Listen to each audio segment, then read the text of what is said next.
오리건주 포틀랜드 통근 열차에서 무슬림 혐오를 막으려다 2명이 숨지는 일이 발생했습니다. 당시 30대 백인 남성은 10대 무슬림 소녀를 향해 반이슬람을 외치며 흉기를 휘둘렀는데 이를 제지하던 승객 3명 중에 2명이 칼에 맞아 숨졌습니다. 연방검찰이 민승기 전 뉴욕 한인 회장의 공금 유용 의혹 수사에 본격적으로 착수한 것으로 알려졌습니다. 이에 따라 민 전 뉴욕 한인 회장에 대한 수사가 급물살을 탈지 한인사회 눈과 귀가 쏠리고 있습니다. 미국 정부가 랩톱 컴퓨터의 객실 반입 금지 조치 확대를 철회했습니다. 하지만 이번 철회 조치는 중동과 북아프리카 8개국에 출발하는 여객기에는 해당되지 않아 이들 지역에 대한 랩톱 규제는 그대로 유지됩니다. 북한이 또 미사일을 쐈습니다. 북한은 29일 새벽 강원도 원산 일대에서 스커트 계열로 추정되는 단거리 탄도미사일을 발사했습니다. 이는 북한의 탄도미사일 시험 발사로는 올해 9번째자 문재인 정부 출범 후는 3번째입니다. 롱아일랜드 레일로드가 터널에서 또다시 멈춰섰습니다. 정전으로 인한 열차 신호체계 오류 때문입니다. 승객들은 열차가 멈춰선 터널 안에서 75분간 공포에 떨어야 했습니다. 미국 내 대학에서 과학과 기술, 공학, 수학, 이른바 스템 분야의 박사학위 취득 외국인은 쿼터에 제한 없이 영주권과 취업 비자를 받을 수 있는 법안이 추진되고 있습니다. 이상은 오늘의 주요 뉴스입니다.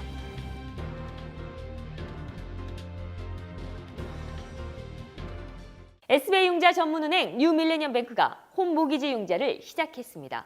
신속한 진행과 간단한 서류로 내 집 마련의 꿈을 앞당겨 드립니다. Member of FDIC and Equal Housing Lender.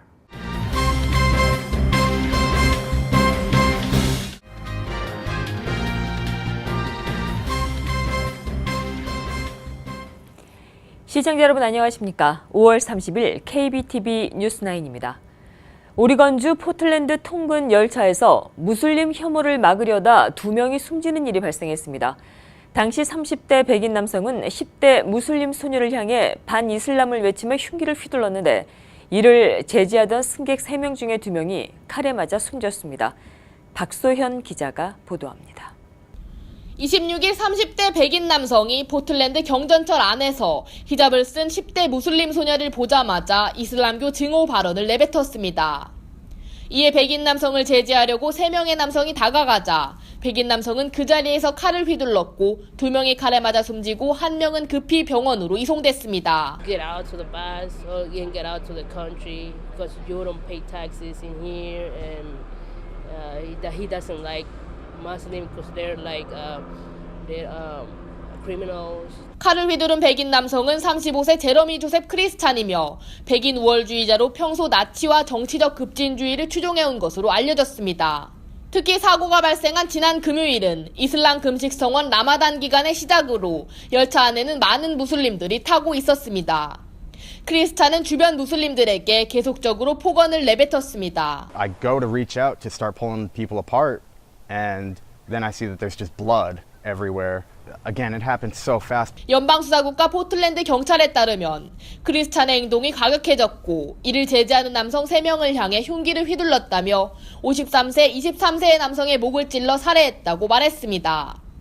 공격을 받은 다른 21살 남성은 중상을 입어 현재 병원에서 치료를 받고 있습니다. 크리스찬은 범행 후 도주했으나 경찰에 체포돼 살인, 협박, 불법 무기 소지 등의 혐의로 구금됐습니다.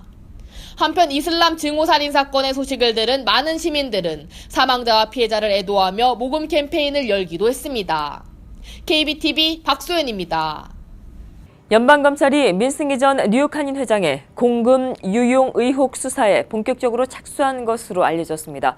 이에 따라 민 전 뉴욕 한인 회장에 대한 수사가 급물살을 탈지 한인사회 눈과 귀가 쏠리고 있습니다.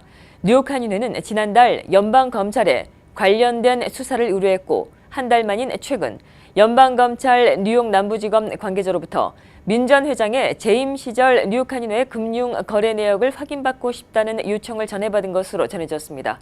특히 99년 장기 리스가 이미 컴플릿 완료가 된 것도 아닌 상태에서 그것을 뭐 법정 비용이라든지 개인적으로 썼다면은 그것이 형법에 걸리는 위증한 죄를 진 것이라고 생각하고 더 이상 한인 사회에 혼란을 가중하지 말고 민 전 회장은 99년 장기 리스를 계약한 후에 미리 받은 임대료인 25만 달러 등 총 47만 달러 가량의 공금을 유용했다는 의혹을 받고 있습니다. 한편 민 전 회장과 뉴욕 한인회 간 장기 리스 계약을 체결한 부동산 개발업체 이스트엔드 캐피털 파트너사는 최근 뉴욕 한인회 서한을 보내 25만 달러의 선수금 반환을 공식적으로 요구한 것으로 전해드린 바 있습니다.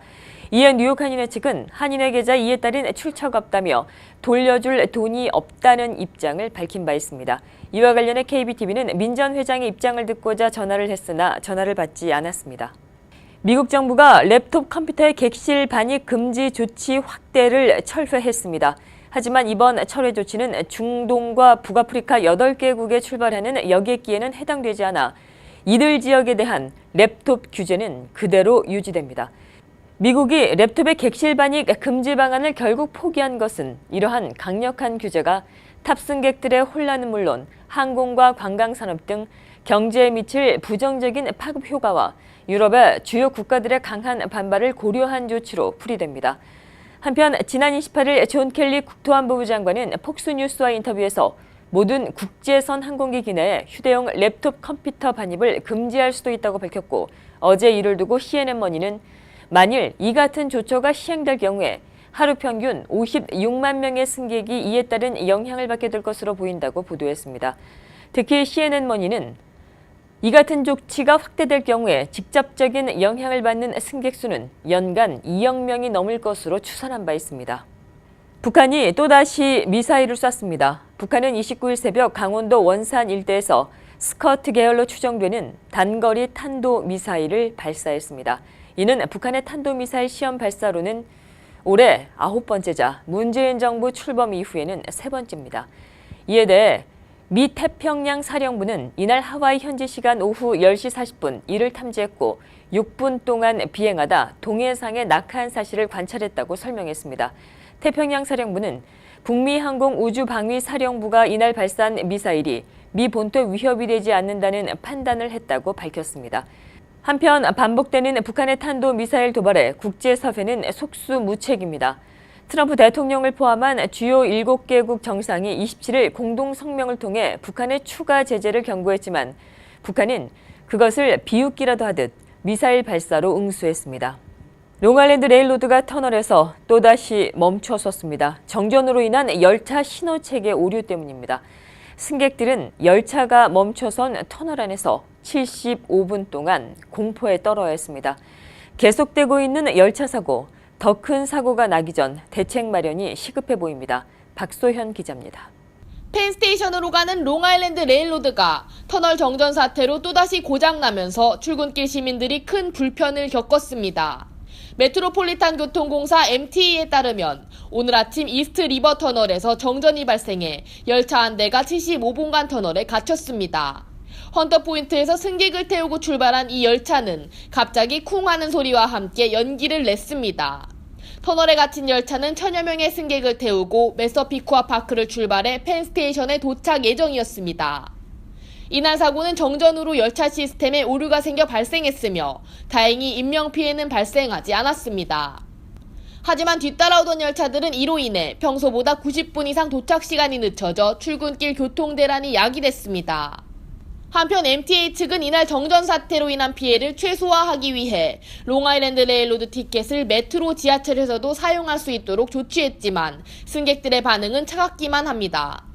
승객들은 연이은 펜스테이션 열차 문제에 이제는 지쳤다며 이 같은 소식이 놀랍지도 않다는 반응입니다. 한 승객은 이번 여름 공사가 끝나면 다시는 이 같은 일이 반복되지 않았으면 좋겠다고 답했습니다. 계속되는 열차 사고, 더 큰 사고가 나기 전 대책 마련이 시급해 보입니다. KBTV 박소연입니다. 미국 내 대학에서 과학과 기술, 공학, 수학, 이른바 스템 분야의 박사학위 취득 외국인은 쿼터 제한 없이 영주권과 취업 비자를 받을 수 있는 법안이 추진되고 있습니다. 공화당의 에릭 폴슨과 민주당의 마이크 퀴클리 의원이 최근 초당적으로 발의한 이 법안은 이들을 취업 비자와 취업 영주권 연간 쿼터에서 제외하는 내용을 담고 있습니다. 즉, 이 법안이 통과되면 스템 분야의 박사학위 취득 외국인들은 쿼터에 구애받지를 않고 취업 비자와 영주권을 받을 수 있게 되는 것입니다. 스테이플 법안으로 불리는 이 법안은 고학력자를 최대한 미국에 머물도록 하는 것을 목적으로 합니다. 지난 26일 윤장현 광주광역시장과 5.18 재단 관계자들이 뉴욕 한인회를 방문해 한인사회 이슈에 대해 의견을 나누는 시간을 가졌습니다. 윤장현 광주광역시장과 5.18 재단 관계자들은 이날 유엔 본부에서 열리는 5.18 기념 국제학술대회 참석차 뉴욕을 방문했고 이어 뉴욕 한인회를 찾아 간담회를 가졌습니다.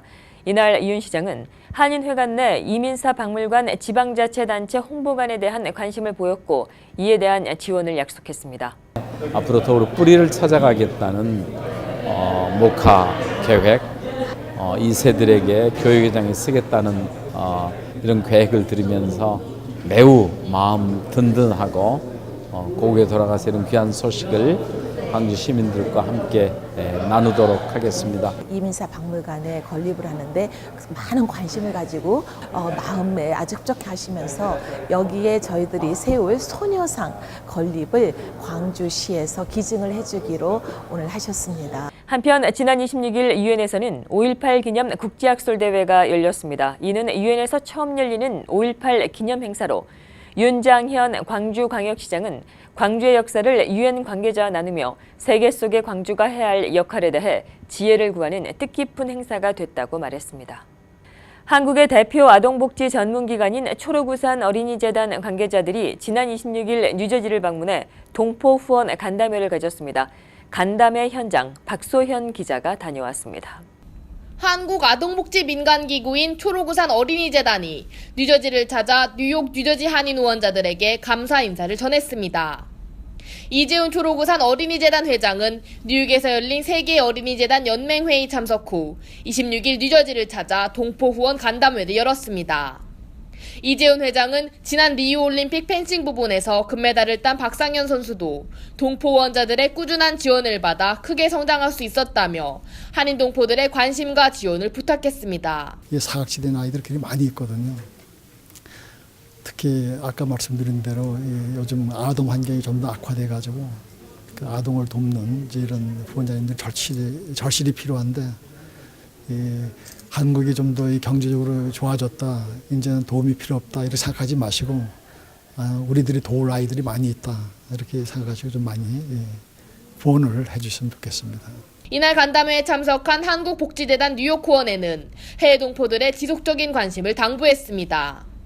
뉴욕 후원회에서는 2006년 후원자가 500여 명을 넘어서 후원금 1억 원까지 모금했으나 2008년 세계경제 불황 이후 해외 동포 후원자 수가 계속 감소해 현재는 80명 수준으로 줄었다고 말했습니다. 이 조국의 어린 아이들 100년 대계를 위해서 생각한다면 조금 아껴서 그렇게 해주시고 저희 뉴욕 후원회에서는 벌써부터 1인 1불 한 아동 결련 운동을 캠페인을 펴고 있습니다.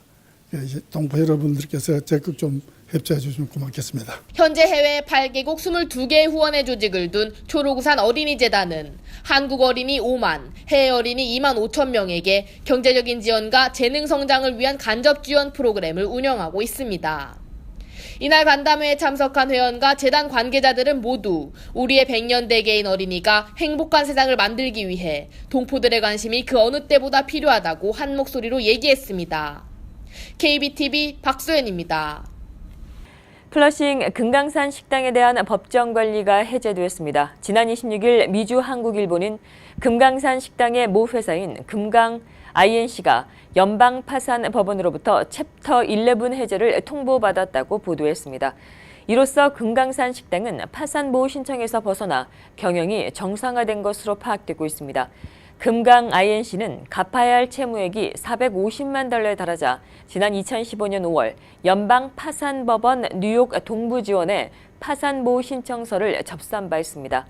이번 파산보호 해제는 노사 간의 원만한 합의가 이뤄진 것에 따른 것으로 보입니다.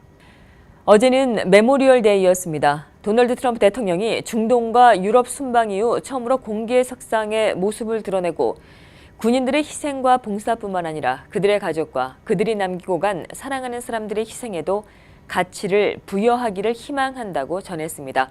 김희삭 기자가 보도합니다. 도널드 트럼프 미국 대통령이 현충일인 메모리얼 데이를 맞아 무명 용사의 묘에 헌화했습니다. 29일 워싱턴 DC 알링턴 국립묘지를 찾은 트럼프 대통령은 이 자리에서 국가를 위한 희생자들과 이들의 가족들을 위로했습니다. We pay tribute to those brave souls who raced into gunfire, roared into battle, and ran into hell to face down evil.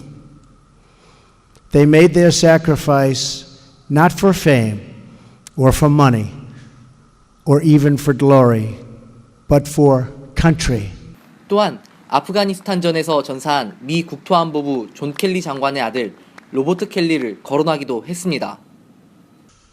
Now, let us pledge to make the most of that freedom that they so gallantly and brilliantly fought for, and they died to protect.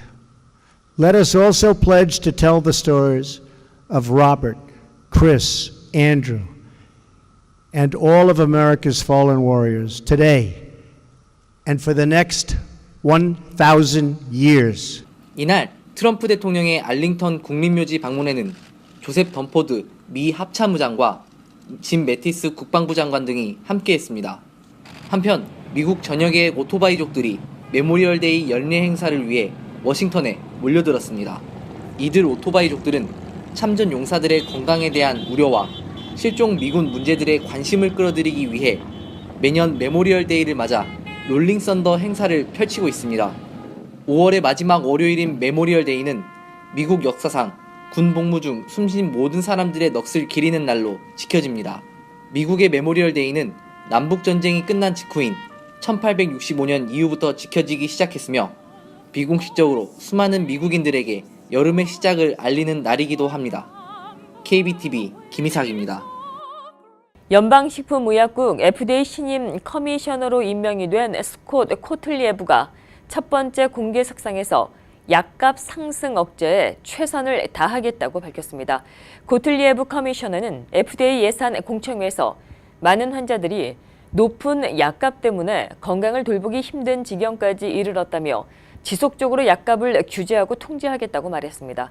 FDA는 이를 위해 규제를 피해 비싼 약값을 고수하고 있는 제약사들을 제재하는 한편 일반 약품의 승인 요청을 신속하게 처리함으로써 약값 억제에 힘을 쏟는다는 계획입니다.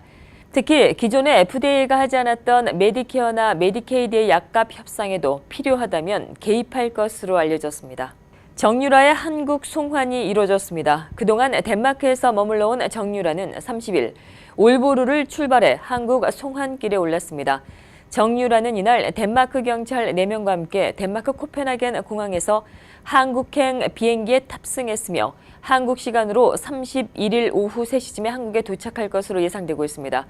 이로써 정유라는 약 8개월간의 해외 도피 생활에 마침표를 찍게 됐습니다. 정유라는 한국에 도착하는 대로 서울중앙지검으로 인계돼 조사를 받을 계획입니다. 그동안 제기됐었던 자신에 대한 혐의와 최순실에 대해 어떠한 입장을 내놓을지 세간의 관심이 집중되고 있습니다. 예상치 못한 순간 자동차 문이 열리는 결함으로 인해 BMW의 플래그십 세단 7 시리즈가 북미 지역에서 리콜이 실시될 예정입니다. 김희삭 기자입니다. 2005년에서 2008년형 BMW 7 시리즈 45,484대에서 제작 결함이 발견돼 리콜이 실시됩니다. 이번 리콜은 이미 지난 2012년 7 시리즈 7,500대에서 발견된 문제가 확장된 것으로 주행 중 예상치 못한 상황에서 차량 문이 자동으로 개폐되는 게 원인입니다. 해당 차량들은 컴포트 액세스, 소프트 클로즈 오토매틱 기능이 포함된 모델들로 리콜 대상은 745i, 745li, 750i, 750li, 760i, 760li와 B7 알피나 등입니다. BMW 측에 따르면 지난주 미국 도로교통안전국 보고서를 통해 지난 2012년 리콜 차량 외 일부 7 시리즈 소유주에게 주행 중 문 열림 불만이 접수됐던 것으로 전해졌습니다. BMW 측은 지난 4월 NHTSA와 해당 문제로 접촉 후 리콜을 최종 결정했습니다. 이번 리콜은 자발적으로 이뤄지는 것으로 다만 5일 이내 해당 결함에 대한 BMW 측의 공식 대응이 결정되지 않을 경우 민사상 벌금이 부과될 수 있는 것으로 알려졌습니다. 한편 BMW 대변인은 조만간 리콜 차량 소유주에게 우편으로 이를 전달할 것이라며 해당 결함으로 인한 사고는 현재까지 보고된 바 없다고 전했습니다. KBTV 김희삭입니다. 골프 황제로 불리는 타이거 우즈가 29일 음주 혐의로 경찰에 체포됐습니다. 우즈는 술이 아닌 처방받은 약 때문이라고 해명했습니다. 박소현 기자입니다. 타이거 우즈가 이번에는 음주운전으로 또다시 구설수에 올랐습니다. 29일 오전 3시경 우즈는 자신의 저택이 있는 플로리다주 주피터 인근에서 음주운전으로 경찰에 체포됐습니다. 하지만 우즈는 알코올이 아니라 처방받은 약 때문이라며 음주운전을 부인했습니다. 우즈는 처방받은 약물 성분이 혼합되면서 나타난 반응이라며 술은 전혀 마시지 않았다고 말했습니다. 우즈가 언급한 약물은 지난 4월 받은 허리 수술과 관련한 것으로 전해지고 있습니다. 우즈는 음주운전 혐의로 경찰에 붙잡혀 판비치 카운티 구치소에 수감됐지만 같은 날 오전 11시 향후 법원 출두를 서약하고 풀려났습니다.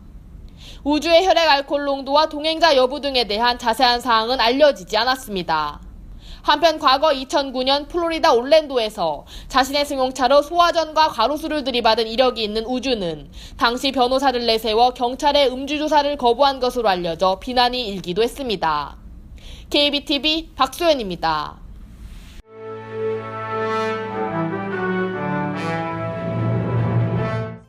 (5월 30일) 사건과 사고입니다. 뉴욕시경이 지하철 플랫폼에 서 있었던 승객에게 칼을 휘두르다 달아난 여성을 체포했습니다. 지난 28일 오전 11시경 한 여성이 그랜드 센트럴 지하철역 5번 트레인 플랫폼에 서 있던 여성에게 다가가 칼을 휘둘렀습니다. 피해 여성은 휘두른 칼에 맞아 그 자리에서 쓰러졌습니다. 이 여성은 주변의 도움으로 급히 병원으로 후송됐으며 다행히 생명에는 이상이 없는 것으로 알려졌습니다. 한편 칼을 휘두른 여성은 현장에서 달아났지만 얼마 가지 못해 경찰에 붙잡혔습니다. 경찰은 여성이 칼을 휘두른 이유는 아직까지 밝혀지지 않았다며 두 여성이 서로 아는 사이일 수도 있다고 말했습니다. 스테이튼 아일랜드에서 뺑소니 사고가 발생해 피해자가 중태에 빠졌습니다. 어제 오후 2시경 스태블레톤 섹션 타기 스트릿과 프리안 스트리트 코너를 지나던 보행자가 미니밴에 치였습니다. 차에 친 보행자는 36살의 남성으로 당시 헤드폰을 귀에 꽂고 음악을 들으며 모자를 뒤집어 쓴 채로 길을 건너고 있었습니다. 사고 목격자에 따르면 은색 미니밴이 보행자를 그대로 치고 달아났다며 보행자 얼굴에서 피가 흘렀고 곧바로 앰뷸런스가 도착했다고 말했습니다. 뺑소니 사고로 달아난 미니밴은 허드슨 스트리트 3블럭이 떨어진 곳에서 앞범퍼와 와이퍼가 크게 손상된 채로 발견됐습니다. 운전자는 차량을 버리고 그대로 도주한 것으로 보입니다. 경찰은 해당 지역 주변의 감시 카메라를 확인해 용의자를 찾고 있으며 주변에 제보를 기다리고 있습니다. 뉴욕시경이 지난 27일 토요일 첼시 스트릿에서 3명의 남성에게 총격을 가한 남성을 찾고 있습니다. 27일 새벽 3시 30분경 한 남성이 자전거를 타고 지나가면서 길가에 서 있던 3명의 남성들에게 갑자기 총을 쐈습니다.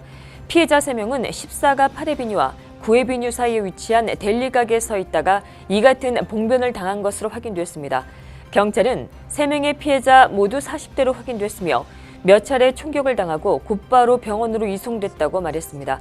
3명의 피해자는 다행히 큰 부상이 없는 것으로 알려지고 있습니다. 경찰은 총을 쏜 용의자가 31살 리카도 데니엘라임을 확인했으며 데니엘라를 체포하는 데 주변의 도움을 기다리고 있습니다. 다음 소식입니다. 어제 저녁 브롱스 지역 아파트에서 화재가 발생했습니다. 어제 오후 5시경 벌레스 에비뉴와 라이딕 브레디 에비뉴 사이에 위치한 7층 빌딩에서 화재가 발생해 100여 명의 소방관이 화재 진압에 나섰습니다. 화재는 빠르게 진압됐으며 다행히 이번 화재에 따른 피해자는 발생하지 않았습니다. 소방당국은 아직까지 화재 원인이 밝혀지지 않아 조사당국과 원인을 확인 중에 있습니다.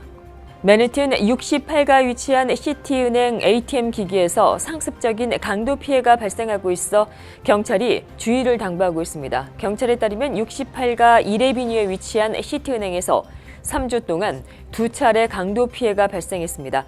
어제 오후 4시경 ATM 기기에서 현금을 인출하려고 했던 여성에게 술에 취한 남성이 다가와 술병으로 위협하며 여성에게 현금 $1,000를 요구했습니다. 여성은 겁에 질려 현금 $500를 인출해 남성에게 건넸고 남성은 그대로 달아났습니다. 경찰은 지난 12일 같은 은행에서 22살 여성에게 이와 유사한 강도 사건이 발생했다고 말했습니다. 경찰은 두 사건 모두 같은 용의자의 소행이라고 확인하고 주변 감시 카메라를 확인하고 있습니다. 계속해서 오늘의 주요 단신 이어집니다. 안토니우 쿠테우스 유엔 사무총장이 한일 위안부 합의를 지지한다는 입장을 밝혔다고 일본의 교토통신이 보도했습니다. 이에 따르면 구테우스 사무총장은 주요 7개국 정상회의에서 아베 신조 일본 총리를 따로 만나 이 합의를 지지하고 환영한다고 말했다고 일본 외무성이 전했습니다. 워싱턴 DC를 비롯한 135개 도시에서 지난 대선 당시 트럼프 캠프와 러시아와의 내통 혐의를 철저히 수사하라고 촉구하는 전국적인 집회가 주말인 오늘 3일 열립니다. 집회 공식적인 명칭은 진실을 위한 행진입니다. 뉴멕시코주가 공립고등학교 사회 교과서에 지난 60년간의 한국의 정치, 경제 발전상을 수록하는 방안을 적극적으로 추진합니다. 해나 스칸데나 뉴멕시코주 교육장관은 26일 주 정부 청사에서 이기철 로스앤젤레스 총영사의 면담에서 이같이 밝힌 것으로 전해졌습니다. 위스콘신주가 50개 주정부 가운데 처음으로 저소득층 생활보조금 신청 때 약물 검사를 필수화하는 입법을 추진 중에 있습니다.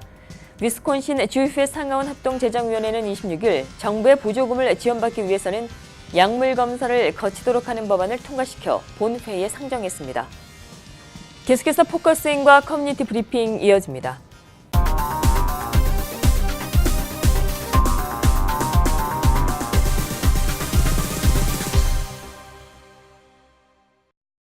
네, 지난 26일에는 5.18 민주화 운동을 기념하는 국제적인 학술 대회가 유엔에서 최초로 열렸습니다. 오늘 이 시간에는 미주에서 5.18 관련된 사업을 진행하고 있는 미주 5.18 기념사업회 이에스더 회장님 모시고 진행하도록 하겠습니다. 안녕하십니까? 안녕하십니까? 네네. 그 미주 5.18 기념 사업회는 뭐 말 그대로 기념하는 그런 활동들을 하고 계시나요? 네네.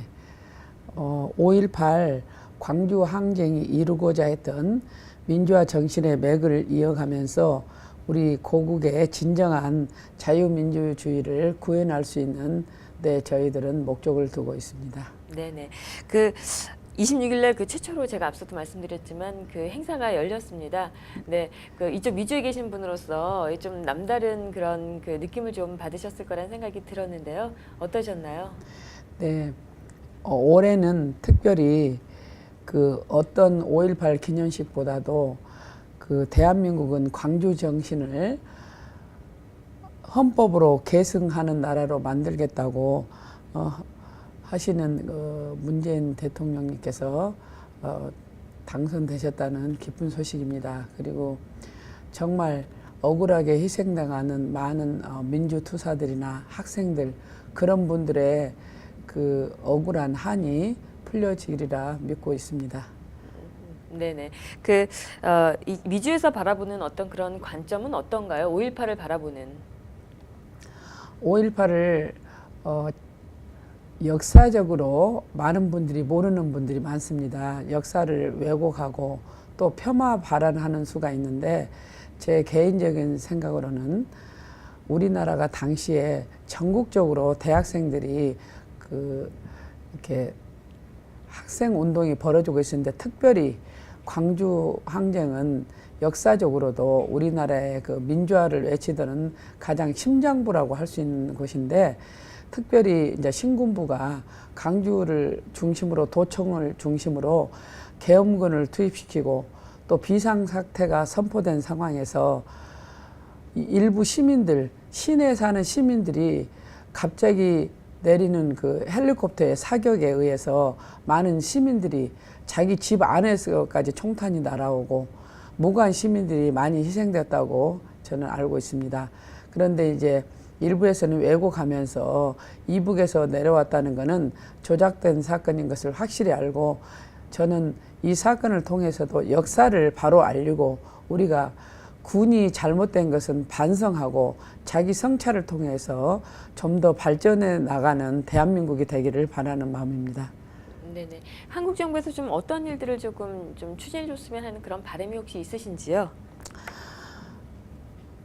제 바람이 있다면은 이런 억울한 사람들의 바른 역사관을 알려주고 또 두 번 다시 이러한 일들이 같은 민족끼리 이거는 전쟁도 아니고 동족에 대한 학살이라고 저는 볼 수 있습니다. 왜냐하면 무기가 없는 일반 시민들 같은 동족을 이렇게 군의 명령에 의해서, 왜냐하면 이거는 자위권이 발생할 수 없습니다. 명령에 의해서 이런 사격이 이루어졌다 하는데 최고 책임자가 저는 밝혀져야 된다고 보고, 그분이 정말 반성을 하고 두 번 다시 이런 일이 일어나지 않겠다는 그런 각오를 발표하기를 바랍니다. 그런데 부정을 하고, 그런데 지금 이 문제는 많은 사람들이 노력을 했지만 이제 군 당국에서 협조를 해야 된다고 봅니다. 네네. 예예. 그러니까 한국 정부에서 좀 뭔가 좀 적극적인 대처를 조금 해주길 바라고 네. 지금이라도 이제 명확한 그런 진상 규명이 좀 이루어졌으면 좋겠다는 좀 네. 이런 말씀이신 것 같습니다. 네, 그 미주 한인들께 그 좀 주실 말씀이 혹시 있으시다면, 이렇게 이제 유엔에서도 이제 이런 기념 학술 대회도 열리고 전 세계적으로도 이제 그 5.18 민주화 운동이 이제 좀 알려지는 그런 계기가 됐잖아요. 네. 네네. 이 한인사회는 좀 어떻게 좀 이런 활동들을 좀 보면 좋을까요?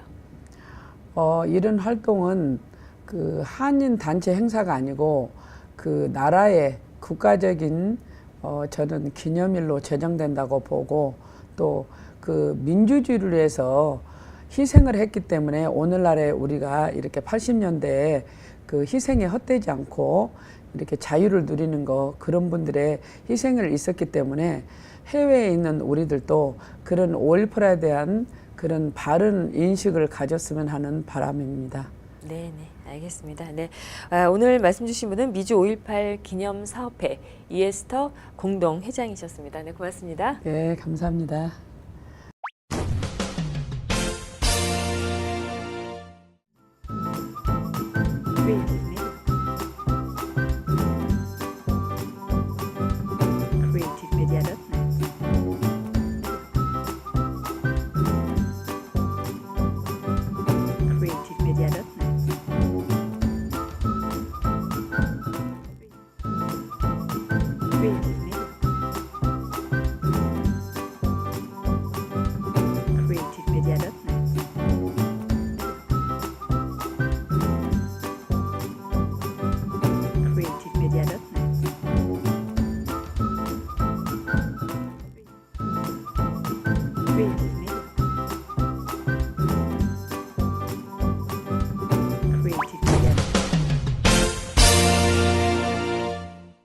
계속해서 환율과 증시 보시겠습니다.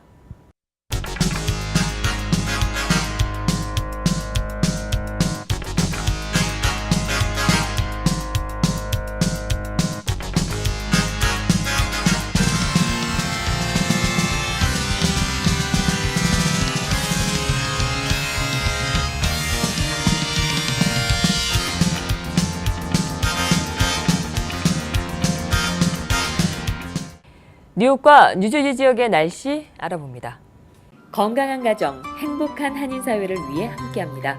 한국인을 아는 병원, 실력 있는 병원, 홀리네임 병원. KBTV 오늘의 날씨는 홀리네임 병원에서 제공합니다.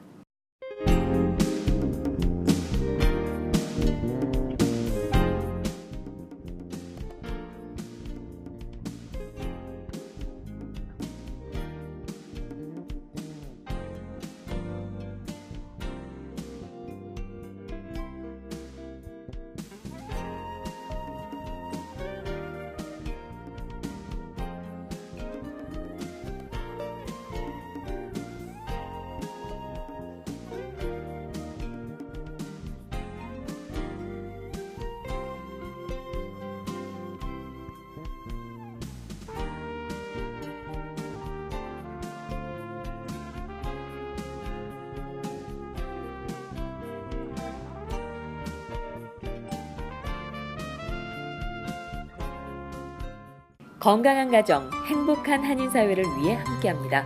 한국인을 아는 병원, 실력 있는 병원, 홀리네임 병원. KBTV 오늘의 날씨는 홀리네임 병원에서 제공합니다. 이상으로 5월 30일 보내드린 KBTV 뉴스9 모두 마치겠습니다. KBTV 뉴스9은 KBTV 웹사이트를 통해 다시 보실 수 있습니다. 오늘도 KBTV에 함께해 주신 시청자 여러분 고맙습니다. 편안한 밤 되십시오. SBI 융자 전문은행 뉴밀레니엄뱅크가 홈모기지 융자를 시작했습니다. 신속한 진행과 간단한 서류로 내 집 마련의 꿈을 앞당겨 드립니다. Member of FDIC and equal housing lender.